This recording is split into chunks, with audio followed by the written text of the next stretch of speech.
Welcome to the podcast, where street smart, business smart, all kinds of smart people share their insights into the world of marketing, career journeys, and personal growth. So sit back and prepare to get enlightened with your host, Adam Posner.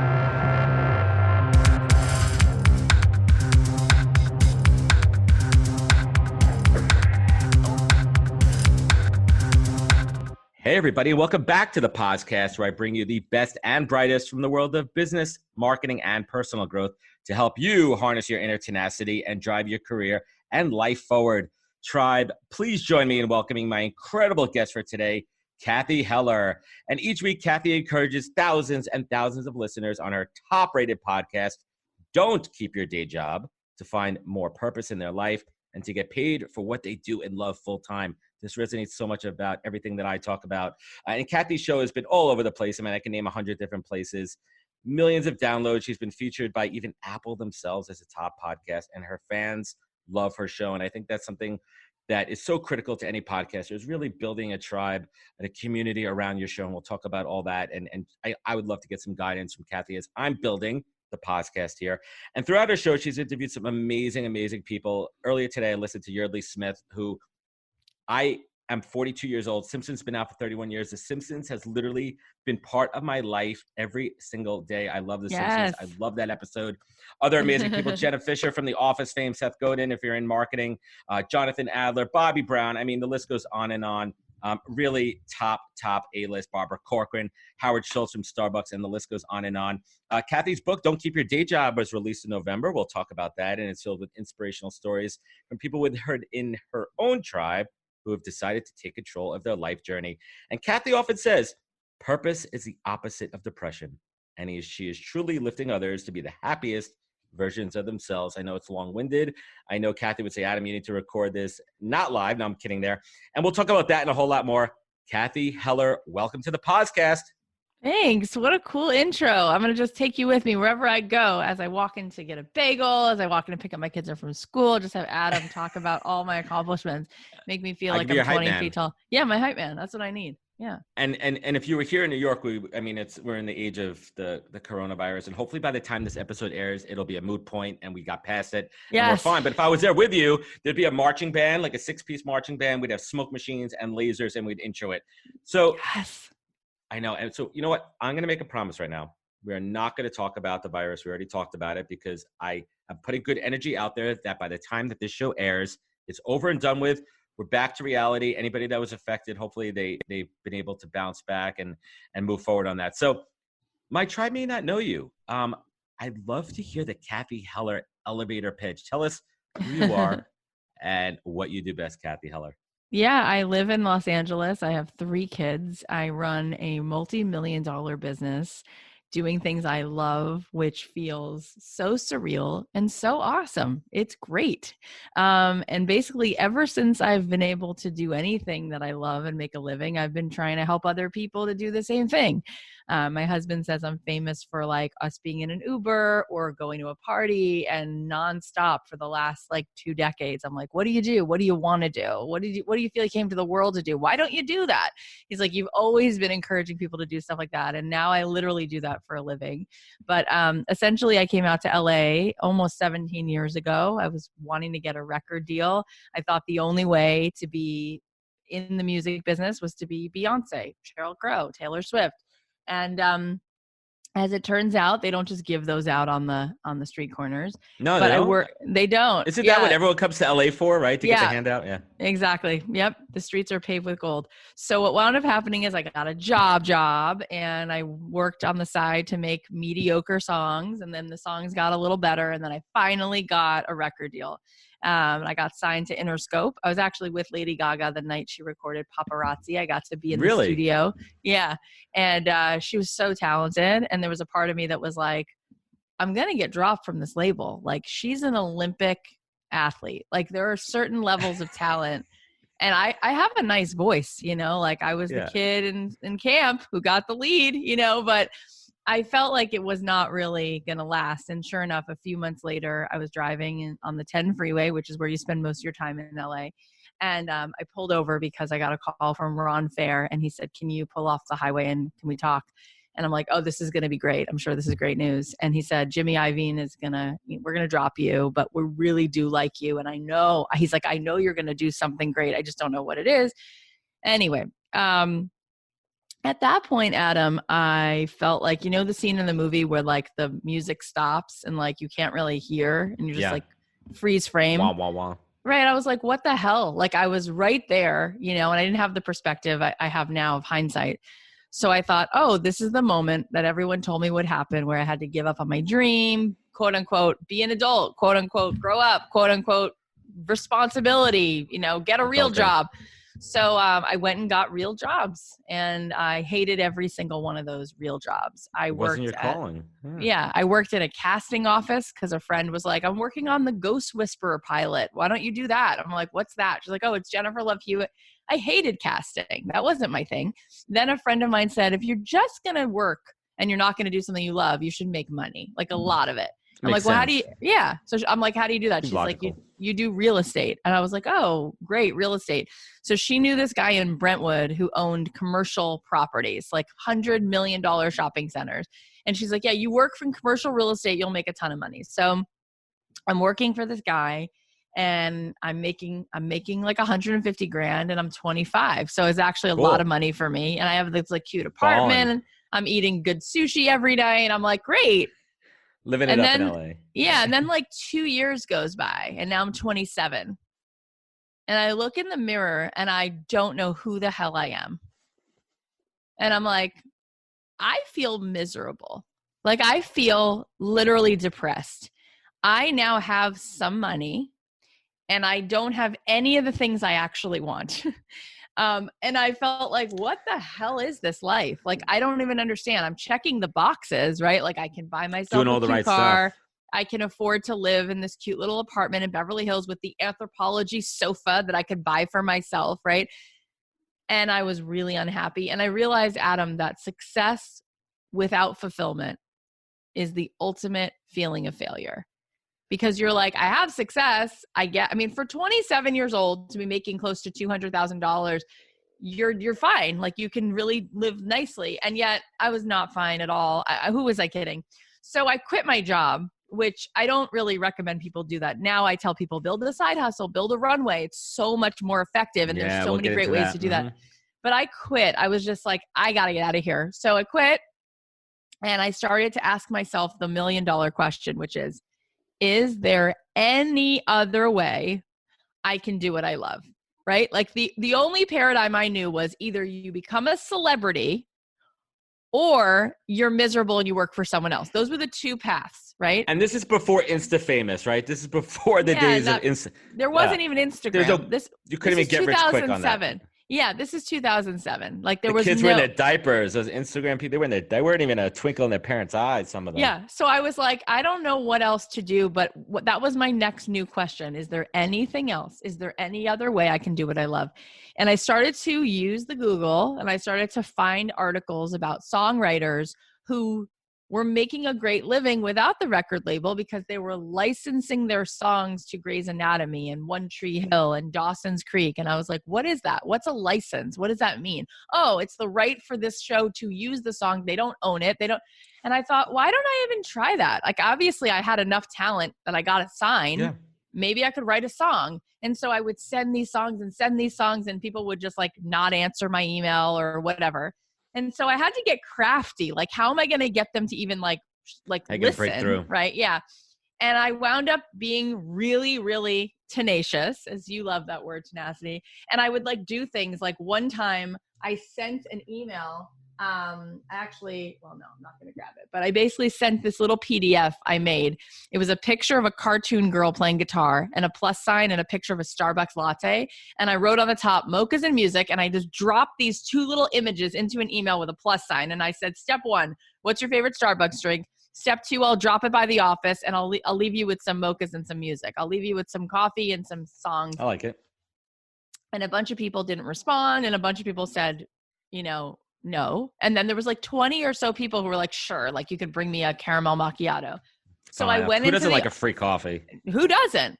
So I went in and I learned something huge, Adam, which is that people didn't want to listen to my music, but they wanted me to ask them what they needed. That's what was so interesting. Like, I was like, I wrote these songs. I was signed to Interscope. I actually have a decent voice, blah, blah, blah. And they were like, please stop selling me anything because you don't know me. You don't know what I need. So instead, I learned really quickly to like shut my mouth and ask them about them.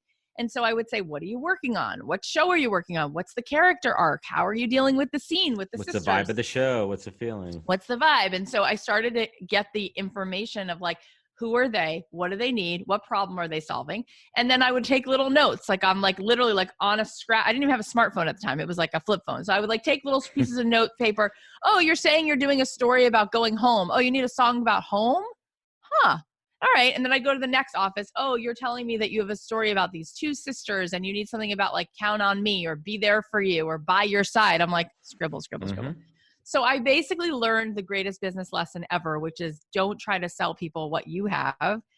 Just go make what they need and ask them what they need. And then like, you're totally not competing with anyone else because you're literally saying, no, I'm not going to push you to buy something. I'm going to ask you what you need.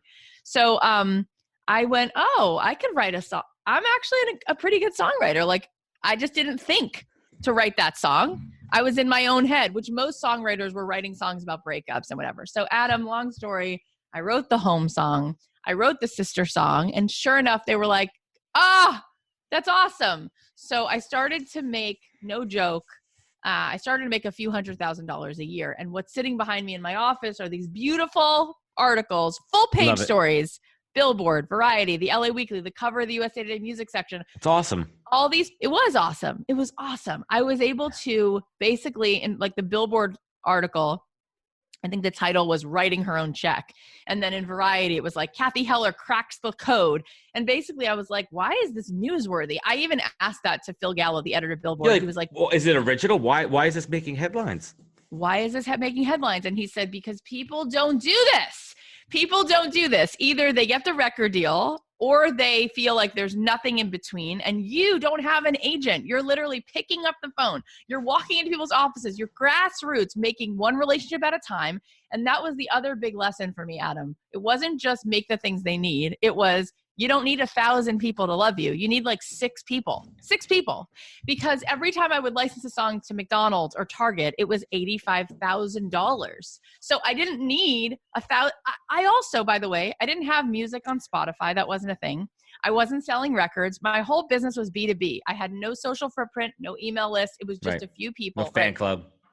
Well, here's the coolest thing. What wound up happening is I did it every single day for a decade. Rinse and repeat. Wrote music, made phone calls. What do you need? Wrote the song. What do you need? Wrote the song. After a decade, artists started saying to me, excuse me, how the hell do you do that? And I was like, oh, I don't know. I don't have time for that. I don't even know what you're asking me. And then it was, how do you do that? How do you do that? And I was like, what's happening? So basically every time I would get some kind of like article in a paper or a magazine, or I would be asked to speak at something, I spoken at so many conferences and colleges and whatever, there'd be literally a line of people after my panel. Funny how that works. Yeah. How do you do that? How do you do that? How do you do that? So then I asked myself, why am I saying no to talking to these people? And I was saying no because another big lesson is I think as humans, we get really fragile about our identity. So I thought, well, I'm either an artist or I'm like a weird, like, what am I? Like you're I'm putting like yourself into a category and you were siloing yourself. Right. Like, what is that? Ew. I don't want to be like my coat. Yeah. Ew. Like I'm artist. A songwriter. I don't want to. Songwriter. Yeah. Like I have a voice. Like I sing and play ukulele and guitar. Like I'm too cool for that. Like I was like in my own way. And then more and more artists would send me these beautiful emails. Can I bring you a coffee? And I was like, I have a resistance issue here, you know? Mm-hmm. And then I was having a meeting with this woman at Paradigm, a talent agency. And we were just having coffee. And she said, you know what makes people really successful? I said, what? And she said, multi-hyphenate. She said, look at the people who are really successful. they're not just writing the show, they're producing the show. They're not just, the comedian. They're also working on somebody else's, putting together their other comedy tour. Like, you're not just waiting for opportunities and doing one thing. You're saying, what are all the gifts I have? How can I be of use? So I said, you know what? I'm just going to say yes. I don't know what the hell it looks like. I'm just going to say yes. So I started hosting some workshops, which I called the mindset shift there. Yeah, it was you a had big that epiphany. mindset You had shift. that mindset shift. There was that moment when you took yourself out of your silo and you said, you know what? But there's a big point there too. Just to pause for a second there. It's not so much that you were a no person, right? That you weren't like saying no person. You were just, you were blocked. You weren't being receptive and open, and you had that moment. And what happened once you opened that yourself up to Well, it's the world, insane. right? I started on a whim. I started this course. At first, it was like nothing. It was people literally meeting in my living room. I brought like 10 songwriters once, my old house, to my living room on a Sunday. Then I did it again. Then I did it in a theater. I rented a theater for $200. And then I thought to myself, well, maybe I should do this. And somebody said, why don't you start it online? Why don't you create a course online? I didn't know anything about courses or webinars or whatever. Anyway, I started a course called 6-Figure Songwriting, which was my life, making 6 figures, licensing music to film and TV. And that course wound up making $2 million a year. Now it makes $3 to $4 million a year. There you go. And I was like, oh my God. And then I started pitching other artists' music. And then I was like, oh my God, now, but here's the craziest part. My own opportunities as an artist, quadrupled. It wasn't the opposite. It was, not only was I now doing other things, but I got more work as an artist, because what wound up happening is the people who I was pitching to said, that's so cool. Look how resourceful you're being. And then I was standing out and my reputation was growing, and Cathy Heller is really helping us to understand you and what you need. And they would say to me, you're really helping change the industry, because instead of these artists, and I have to say something that I think everyone listening could relate to. The other paradigm shift that they were respecting me for is that up until I had been doing it for a decade, Adam, for the first 4, 5, 6, 7 years, people were saying to me, you're such a sellout. You're writing music based on what people ask you to write. You should just write your own songs and screw them. And I would never, as an artist, I would never want to ask someone what they need and go write it. And I realized that the industry looked at me and they were like, thank God someone has the humility to understand what really art is. And this is when I realized Michelangelo himself was commissioned to paint the Sistine Chapel. He was commissioned to create the David. Mozart was commissioned to create all those symphonies. So what we believe is, I'm just going to work for myself and people either like it or they don't. That's not a business. I don't know what that is, but a business is empathy. A business is empathy, because a business means someone else wants it. A business means it's not a hobby where it's all about me. It's all about you. And art, real art, and you mentioned it in your intro that I say this, that the opposite of depression is not happiness but purpose. If it's really art, it means I get to use my gift to make something that you love. And we love it, both of us, not just it's all about me and I'm in it's for everyone. Yeah. So, and by the way, I did say that I was with Lady Gaga the night she was recording Paparazzi, which is true. And I want you to know that at the label, at that level, they totally care what the audience wants, what will be a single. All they were asking me in those meetings are, who would you open for? Who already has your audience? What song would actually work? In order for me to make my record, they said there'd be 11 songs, and they wanted me to write 40 songs, of which they would then choose the best. So on what planet is it like, oh, I don't care what people want? Fine, then that's not a business.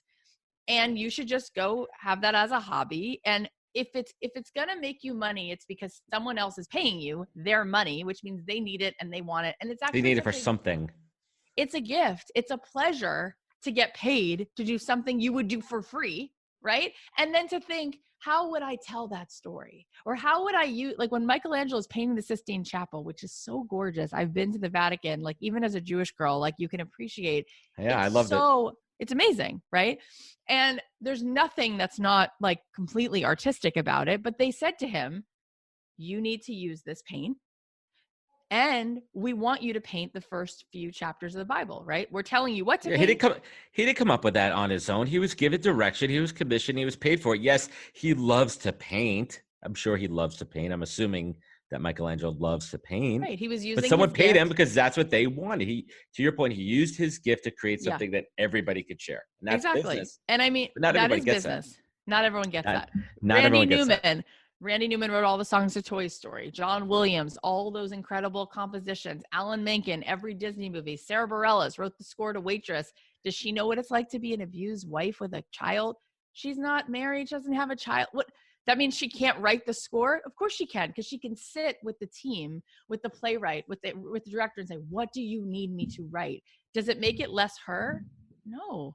She gets to use her gift to help bring this story to life. So I've learned so much along the way. And then long story short, what wound up happening is one of my students in my songwriting class said, you really should start a podcast, because 90% of what you teach is not about songwriting specifically. It's about how, as an artist, you can be resourceful. You can make your art a business, not just a hobby. You know how to sell and how to pitch in a way which is empathetic and customer driven. And she's like, I think every person who has a dream job would love to hear the things that you talk about. So I started a podcast on a whim 3 years ago. And now we're like, yeah, I don't know. We're almost at 15 million downloads. Yeah, that's crazy. So let's take a step back there. We'll definitely get to the podcast in a minute, but this evolution of coaching, and I'm kind of going through a similar journey too, where I'm at a point where people are saying, Adam, I really admire where you've been and your story and your journey and how you went from like the top to the bottom and now working your way back up. But more importantly, you're doing something that you love that really taps into all your strengths. Could you show me how to do that? Mm-hmm. And you mentioned this earlier. There was a couple of points where I was like a little bit hesitant. I'm like, I don't want to be a coach. I don't want to be one of those teachers. But if that's what people want, and I have that ability and talent and knowledge, A, why shouldn't I share it? That's being selfish. And B, if I can make a freaking buck or two on it and add that to my hyphenation of, I am not just a recruiter. I'm also a podcaster. I'm also a coach. I'm also doing all these other business ventures. Things. Yeah. Yeah. It's a jack of all trades. But one of the key gems that you enable people is to help them find clarity on what they're meant to do. Are there certain questions that when you're guiding or coaching somebody to help them find that clarity? Because listen, you and I are lucky. Like, I found my clarity. I had my epiphany. You had your moment. You found your clarity. But so many people are stuck in a rut. And we also have to kind of caveat it too. Like, not everybody, based on your life situation, your socioeconomic situation, could just stop and do whatever they want, but everybody should be able to in this day and age. So how do you help people find their clarity? Yeah, it's a really important conversation. I think we should all be having this conversation all the time. I would answer it a few different ways. I think that for everyone, they're going to find it in a different way, but here's some tools. Sometimes your pain turns into purpose. That's one. Okay. So there might be things in your life where you know what it's like to feel invisible and you want to make people feel seen. And so you are so good at shining a light on other people. You are so good at creating community so people don't feel alone. Like, there are things that come from the fact that you've been through it. So you might want to sit with that for a second and say, what are the things that I've been through that now make me the best candidate to help other people? Not because I'm a PhD, but because I have the empathy. So sometimes your pain is a little bit of a wink towards what you really, really want to do with your life. Right. The second thing could be the opposite. The second thing could be the thing that you just love. There could be things in your life that before you went through a lot, because we all have gone through a lot, but there could be things in your life that when you were like 4, you just loved doing imitations. Like, you would just do them. Your parents would put on a camera and you would just, like, my sister was like that. She would imitate Carol Burnett. She would imitate Sid Caesar when she was like a 4-year-old. Like, she just loved it. There are things that we all just did. There are kids who love to paint. There are kids who love to dance. Is there anything in that could turn into a career? And the question I would ask about that is, what aspect of that could become, to begin, everything is a side hustle? What aspect of that could become a little baby business right now? And for that, I would say there's been 4 archetypes that I've seen. I've done almost 300 episodes. As you said, we've gotten to interview Bobby Brown, who's a makeup artist, and Howard Schultz, who created Starbucks, and all these different kinds of human beings. And I've put them incredibly successful, incredible people. Yeah. Incredible people, down to earth, cool. And I've put them into 4 buckets. And I noticed that people are either makers, like they make the candles, they do the makeup, they write the song, right? Maker, or they're a teacher. Sometimes they teach you how to create makeup. Sometimes they're a choreographer. They teach you how to dance. We had Mandy Moore on, who's she's from So You Think You Can Dance. So You Think You Can Dance, with the Stars. Yeah, people love that show. Anyway, so she teaches people dance, right? So there's makers, there's teachers, and then there's investigators. Like you, Adam, are an investigator, and part of one of the hats you wear. An investigator is like, Joe Rogan's doing a lot of that right now. Gretchen Rubin does that. Mark Maron does that. How does Gretchen Rubin investigate? Well, Gretchen Rubin was a person who was pretty unhappy. She was a straight A student, law, all the things, working for the Supreme Court, miserable. And she was like, I want to be happier. I don't know a lot about being happy, but I want to be happy and I want to investigate happiness. So she went on a journey to find out more about happiness and wrote a book about it and started a podcast about it and started speaking about it. And it wasn't because she was like the Harvard degree in positive psychology girl. It was that she was wanting to investigate that topic and take people along with her who also were curious. That could be a business. Just wanting to dissect something and creating panel discussions and podcasts and blogging around it. Oh my God, that in of itself can be a business. It's inquisivity. It's having that inquisition mindset, right? Like you want to learn, you're curious about things. And how do you parlay that take that passion and turn that into a business? So that's the third one. What's the fourth one? That's the third one. So investigator, right, is that one. And then the last one's a curator. Some people, you want to shine a light on what other people do, right? That's where you're strong. So some people would say, like you, Adam, you're really good at finding talent, right? That you're curating talent constantly. A curator would be someone who's like, I personally don't make maple syrup, but I love maple syrup. So I created an entire Instagram feed of all the best small batch maple syrup makers in the world. Do you actually love maple syrup? Do you love maple syrup? I like it. I don't know if I love it. I like it. Do you love it? It's like your hardcore thing. No, I wouldn't say I love it. Like I don't drink it by the glass or anything like that. But I do like a couple times a year seasoning. I like the true, not the bullshit, the maple sugar candies. Oh, I don't know. We get them up in Vermont. Anyway, I digress. Let's get back to the curator. I just remember in Elf when Will Ferrell is just like chugging. Oh, it's his crack. Literally, and it's like breakfast is like candy corn and maple. It's awesome. So if you want to be a curator, you might be the person who's like, I love photography, but I feel like where I could really shine is putting together a gallery evening, a pop-up of all these other people who are all female photographers or all photographers who did a whole thing on Brooklyn. This one did Coney Island. This one did Canarsie. Bringing people together to make them shine collectively.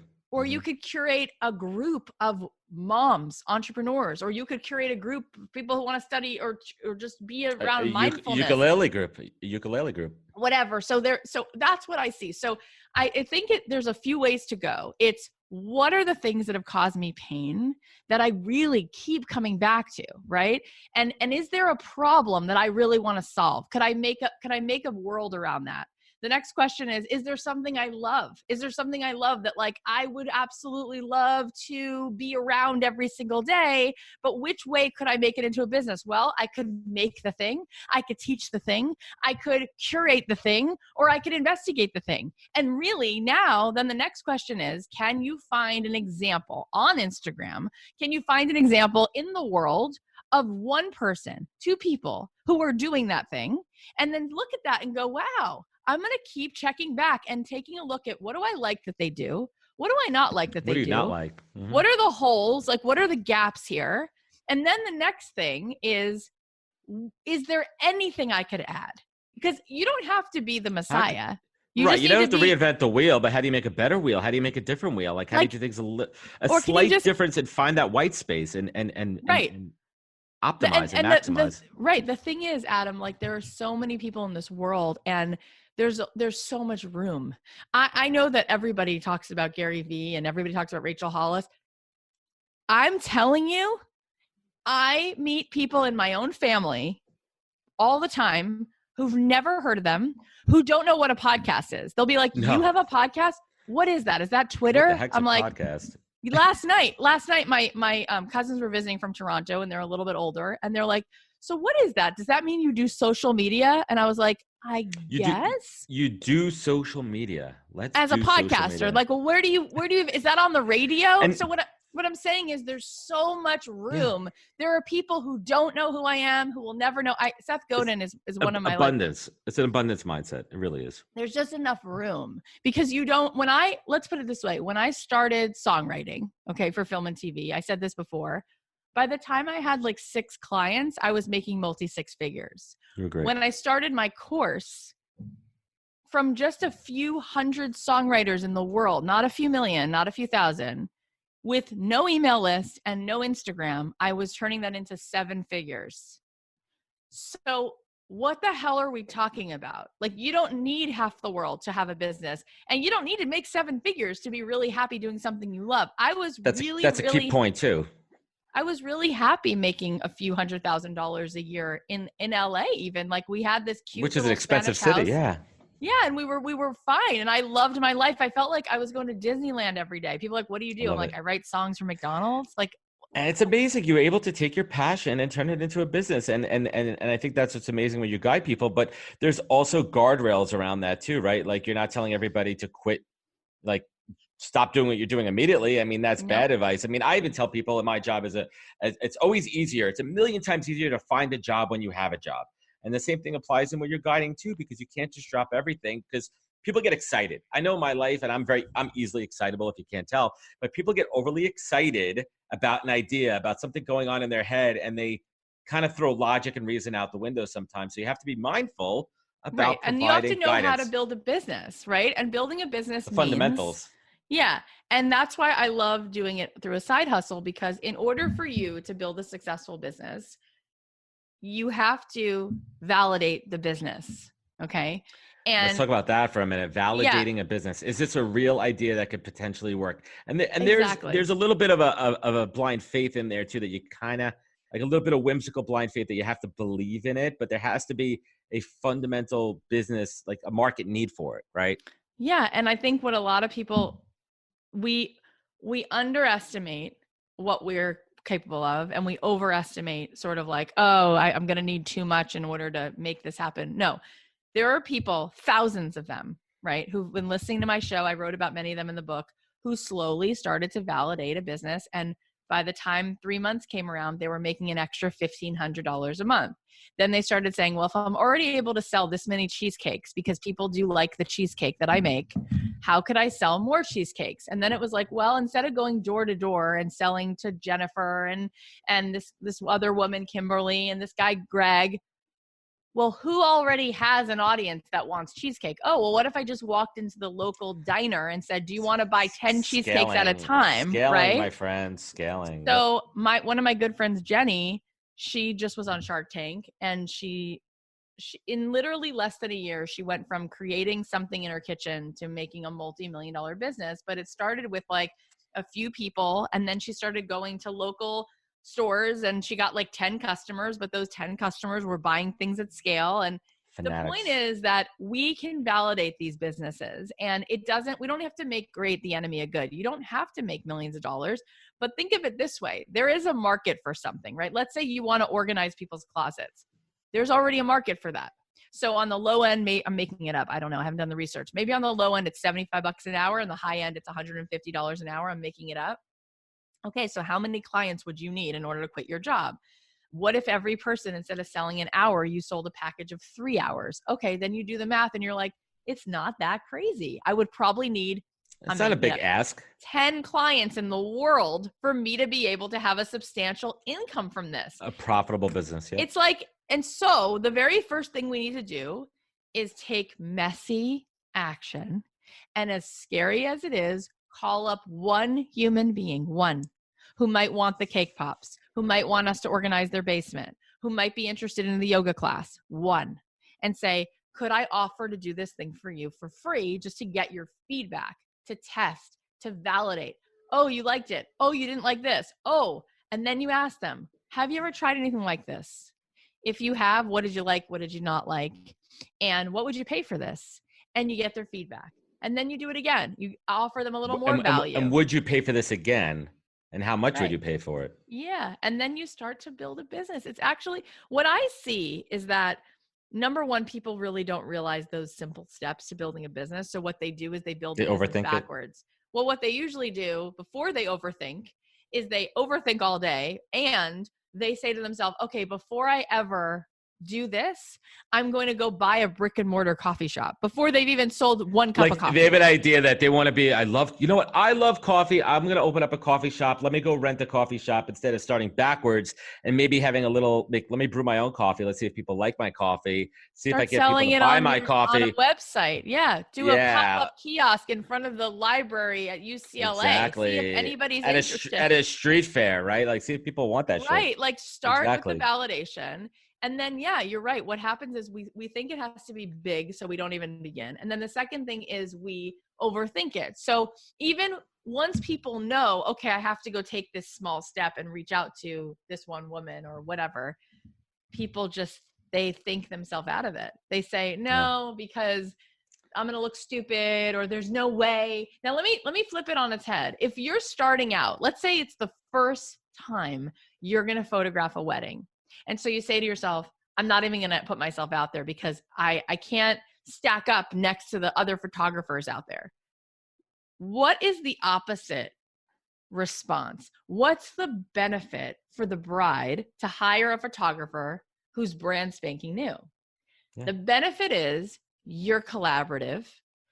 The benefit is you are invested in her getting what she wants. Imagine if you've taken 1,000 weddings, right? So now not only are you not the photographer because you're going to send her one of the people who works for you. So she's not going to get the quality. She's going to get someone who, you hired underneath you, fine. And then this woman's going to say, oh, I'd really love you in the middle of the wedding to take a picture of me and all my bridesmaids and groomsmen. We're going to go into this little pond and throw confetti. And she's going to go, oh, we don't do that. And we have a hard out. We have to be out by 3 p.m. We have another wedding and you need to sign this contract versus, let's say you're brand new and you say, all right, I don't have 10 million testimonials, but I care so much. I'm going to bring an extra set of passion. It's bringing the passion. Passion, fire, enthusiasm, energy, hustle. Like, you fight for them to get every last photo they want. So are there drawbacks? Yeah. But are there pluses? Yeah. And I think that we have to stop overthinking ourselves to death because we're missing out on our whole life. And everyone's terrified. Like, I remember everything I've ever done. I was like, why on earth am I reaching out to this ad agency or to NBC right now? Of course I felt stupid, but I remember thinking to myself, am I going to let my fear stand in the way of what could be my whole life? Yeah, no, I love it. So I want to pivot for a second because I was listening to the show with Ryan Holiday, which was awesome. And he was talking about your husband being a professional for years and years, and he has a passion for comedy and pivoting into that. So how do you guide?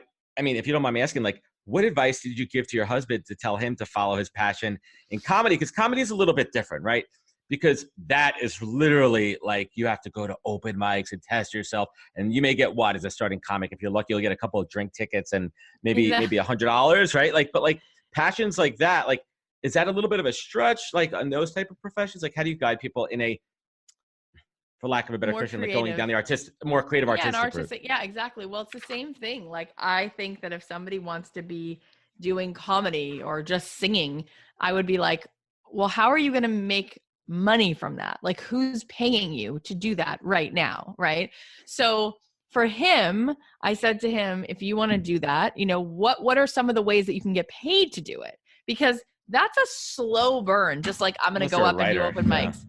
So we talked about it. He's like, well, I guess I could write jokes for other comics. Like, yeah. Do you know how Kanye West started? He was writing beats for Jay-Z. That's correct. Yeah. That's what you do. Lady Gaga was writing songs for other artists first. So he started applying himself and trying to figure out what are these late night writers, what do they need? And he asked some questions and found out there was a packet he needed to put together, and there were jokes and topical jokes and political jokes and things that were evergreen, and you would need to write the kind of sample monologues. And so he started to do that and get some interviews and and so he's on his path. But we'll see. I mean, it's only been a few months since he quit his job, but already he's happier than he ever was because he's doing more of what he loves.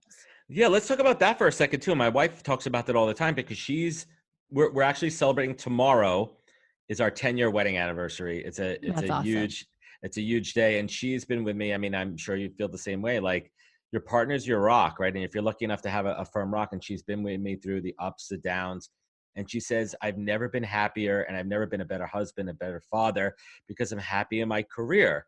And I don't have that stress on my shoulders of hating my job and not knowing my purpose and not what I'm doing. And it's really just opened me up to being better, such a better version of myself. And that's why I think it's so important about your work, because it's not just helping the individual. It's that halo effect around that. It's helping your immediate family, your spouse, your kids, your community. And that leads it to mental health too. I mean, everything that you're doing is really contributing, to mental health. I want to go back to the podcast, man. I know I'm kind of shifting gears for a little bit, but I do want to kind of circle back on the podcast. What is that single focus, aha moment takeaway that you want someone to get from your show after they listen to it?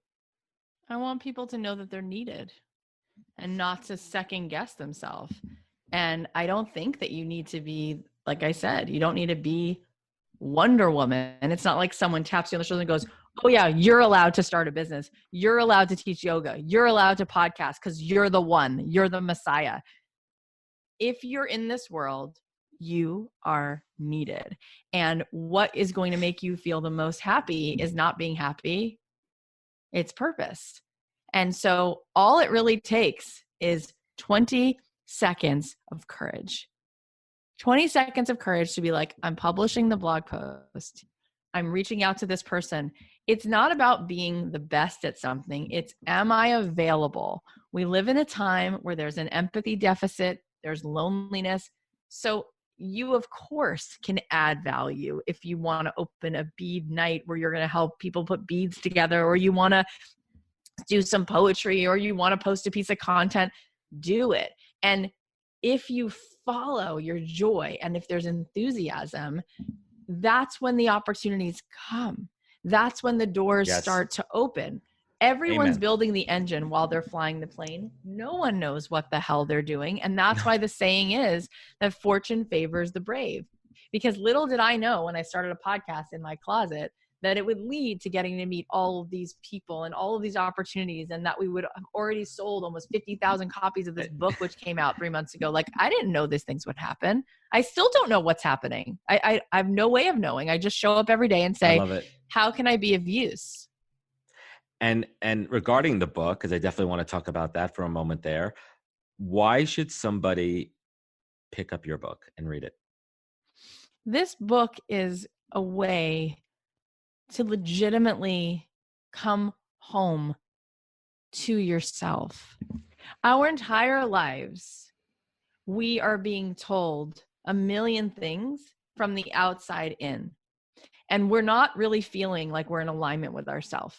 We are told to speak when we're spoken to. A lot of times in our families, we were loved if we lived our life according to what our parents wanted for us. If we were the good kid, the helpful kid, we got the good grade, or whatever we did, we're not really listening to ourselves. And so I think this whole idea of like a midlife crisis or a quarter life crisis is because people get to a certain age and they're like, I went to school, I got a degree. Why am I so unhappy? It's because you're not connecting to who you are and what you came to the world to do. And I think what this book does, I mean, I'm so passionate about this and I bring so many examples of it and I give so many tools that I think what happens is by the end of the book, you go, I was put here to be me. And if I'm not, no one ever will be and no one ever was. Even twins have different fingerprints, which means there's something unique about me in this world. And I kind of know that. And I'm going to stop selling myself short and stop sitting it out, because the number one regret of the dying is I didn't do what I came here to do. And so I think the book makes you feel like you're needed. It's possible. And then it starts to give you some tools of like, just do this one messy thing. And one other thing that I think happens. Take that first step. People are so scared to take that first step. One of the things I do in the book is I give people literally like, write yourself a permission slip. Like, you think about yourself at 7 years old. Everyone can think about what they looked like. Like, I can see myself with my 2 missing teeth. I can picture myself. Think about that kid and think to yourself, does that kid deserve permission to make something messy and just to begin and just to try? I believe that every person has genius, but we don't take messy action. If you go into a preschool, every kid loves to paint. Every kid loves to get messy, but they're not giving themselves the hardest time because there's paint on their sleeves. They're letting themselves explore. And by doing that, we become masters of things. Remember that Serena Williams and Mozart and Fred Astaire and Andy Warhol and anybody, they didn't begin that way. They gave themselves the grace to make mediocre things. They didn't put the pressure on themselves to be like, if by tonight I'm not the king of this, I'm done. That's the problem. Like, you need to allow yourself to make things and do things, because all the answers and all the clarity and all the answers for what's next and where you're going to be led to it, like the game of hotter, colder, warmer, colder. If you just allow yourself to start and to make messy things, you're going to get led to where you can serve, how you can serve, and you'll learn that you have gifts that you never knew you had. Well freaking said, Cathy Heller. A couple of questions that I love to ask every guest. I believe in, this podcast to me, it serves me also as an ability to learn. I mean, I have amazing folks like yourself on, and I can ask questions and get perspective. Cathy, what is the single greatest piece of advice that you've ever received that you take action on every single day? What is the single greatest advice I've ever been given that I take action on every single day? What is the single greatest piece of advice? Good question. This commercial break is brought to you by Jeopardy. Let me think. What's the single greatest piece of advice?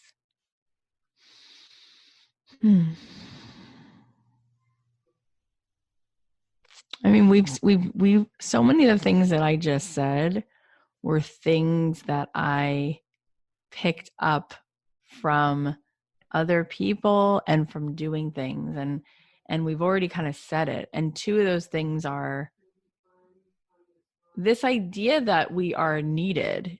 It's really important. Like, I went to Jerusalem after college on a whim. I had never been there before. And I was supposed to be there for a couple of weeks, and I wound up staying there for 2.5 years and learning and kind of immersing myself in mysticism. And it was just incredible, like learning and growing as a person. And what I learned, I never knew growing up, which is that everybody loves gold and diamonds because it's rare, right? It's a rare resource, so it costs more money.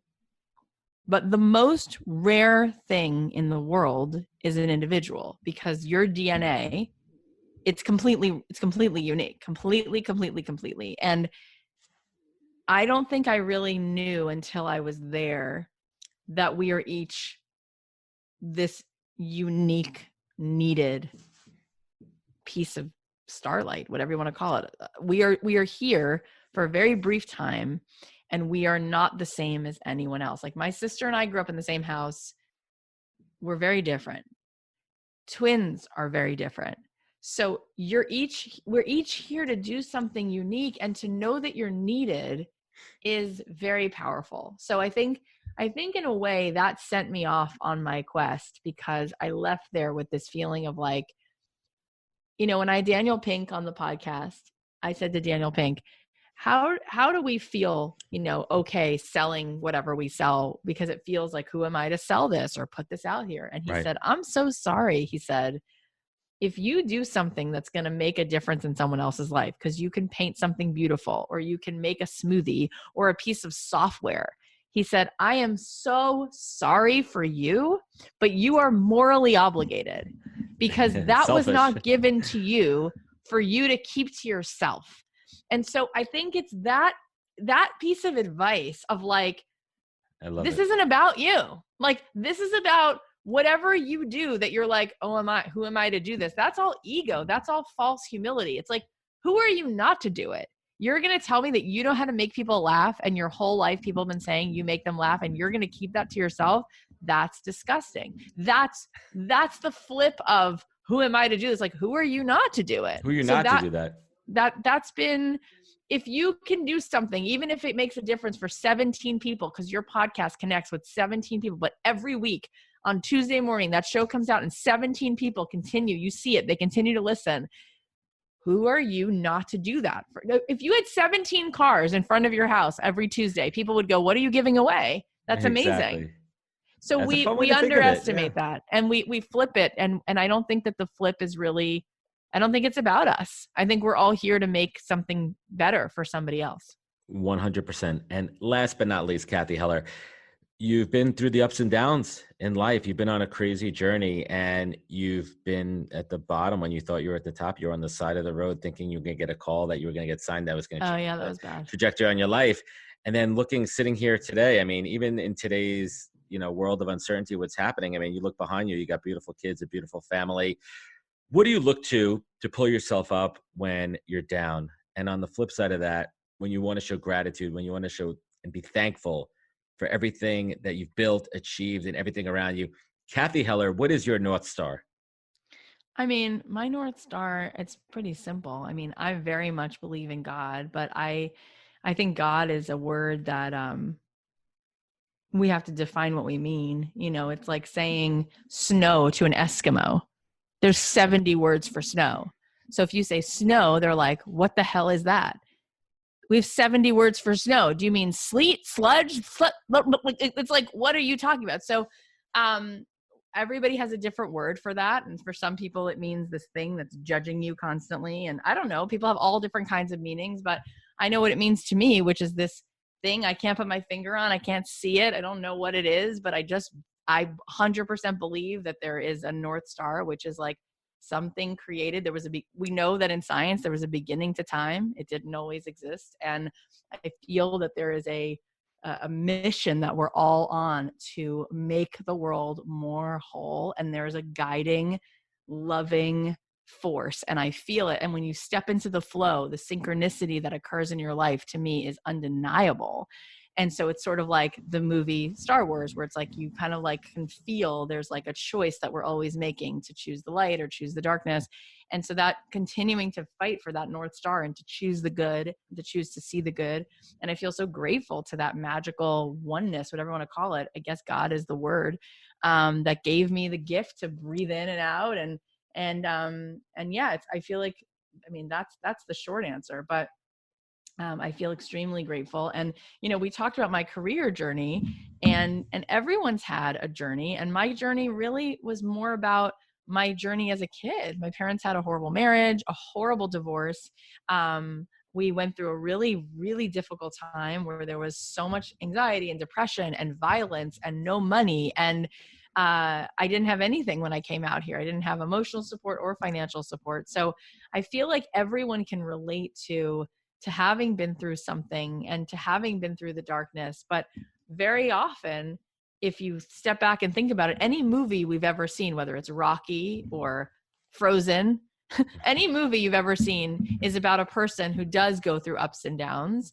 And so why would our lives be any different? Exactly. And it's like, it's all kind of a test for us to continue to keep fighting for how we are supposed to show up in the world, how we're meant to serve, and to keep fighting for what other choice is there? I mean, because there are no straight lines. There's no straight lines in nature. It doesn't exist. And there's no straight lines in business or in life. And I think that that's like the given. So it's sort of like, cool, how are we going to be with that?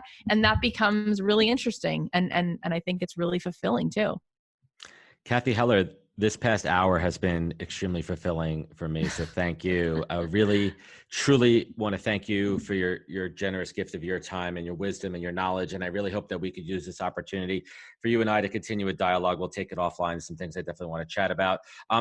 More importantly, Cathy, where could folks find you? Where could they connect with you? Where could they learn more about Cathy Heller and your awesome podcast? Thank you. That's really, really kind. All the things. Don't Keep Your Day Job podcast. You can find it wherever you listen to podcasts. You can find me on Instagram at Cathy.Heller. We have a Don't Keep Your Day Job Facebook group, which is free. People kind of talk a lot in there about what they're doing. And then at CathyHeller.com, we built this awesome quiz on the homepage, which helps you figure out which one of those things you might be, awesome. maker, teacher, whatever. So, everyone check it out. Cool. Good stuff. And I'm really excited. Awesome. Likewise. And I'm excited to introduce you to my tribe. And to everyone listening, thank you for joining us on the podcast. Please follow us on all the social media channels, lick. Jeez, don't lick anything in this day and age. Click, subscribe, link, share, and remember, take care online and offline. Take care. Thank you, and have a great day, everybody. Wisdom is forever, but for us, it's time to go. Thank you for joining us. Luckily, we'll be back with our next episode jam-packed with more incredible humans. For more info, please visit www.nhptalentgroup.com.